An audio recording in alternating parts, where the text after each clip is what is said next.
আব্বা এই ঈদে সবাই তো গরু কিনে লাইতাছে, আমার ঘর কিনবেন না? কি গরু কেনার সামর্থ্য আছে? মানুষের বাড়িতে খাই কামলা দিয়া।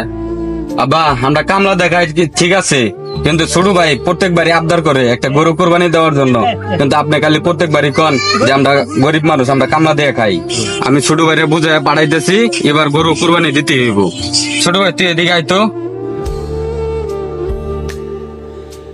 দেখ ছোট ভাই, আমি এবার আব্বারে যেমনি হোক বুঝাইয়া আমি কোরবানি দেওয়ার ব্যবস্থা করতেছি। তুই এখন বাসায় যা, বাসায় যা গোসল টোসল করে খাওয়া দাওয়া কর যা।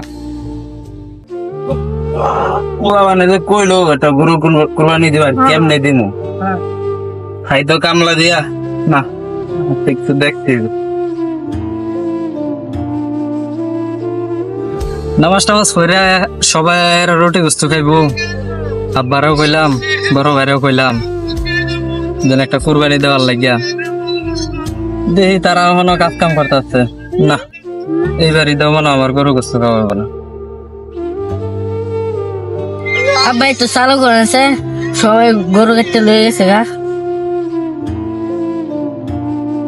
ভাই আমার পোলাটা খুব গরু খাওয়ারই করতেছে, আমার একটু গুস্ত দেওয়া যায় না ভাই? সর্ব কিনে তো কিনে ঈদের দিন আবার গোস্ত নিতে আস।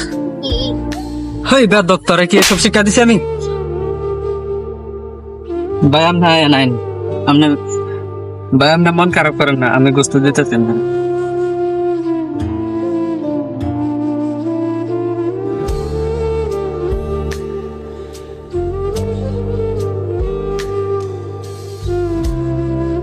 ভাই আপনি যে উপকারটা করছেন ভাই, আমার অনেক উপকার হয়েছে ভাই। আমার দুইটা পোলাবান কান্তাছে আজকে একটা ঈদের দিন। আচ্ছা ভাই, আপনি জানবেন। দাদান জাকারিয়া কাছ থেকে এদিকে আই। আবার আইছে এই বেটা। আব্বা আইতে আসি।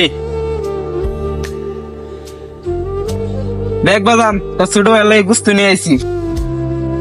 আব্বা সত্যি আপনি গুস্ত নিয়ে আইছেন? বাবাজান গুস্ত নিয়ে আইছি। ছোট ভাইটা মন খারাপ করে বসে রয়েছে, চলেন অনেক খুশি হইব। কিরে আমার ছোট চারাটা কই? আমজালা, এই আমজালা, দেখ তোর লাগি গুস্ত আনছি, উঠ। এই দেখ আমার লাগে আপনি সত্যি গোস্ত আনছেন? বাদান, তোর লাগি গুস্ত আনছি বাদান, আর মন খারাপ করিস না। ল বাদান, বাসায় যাই রান্না করি।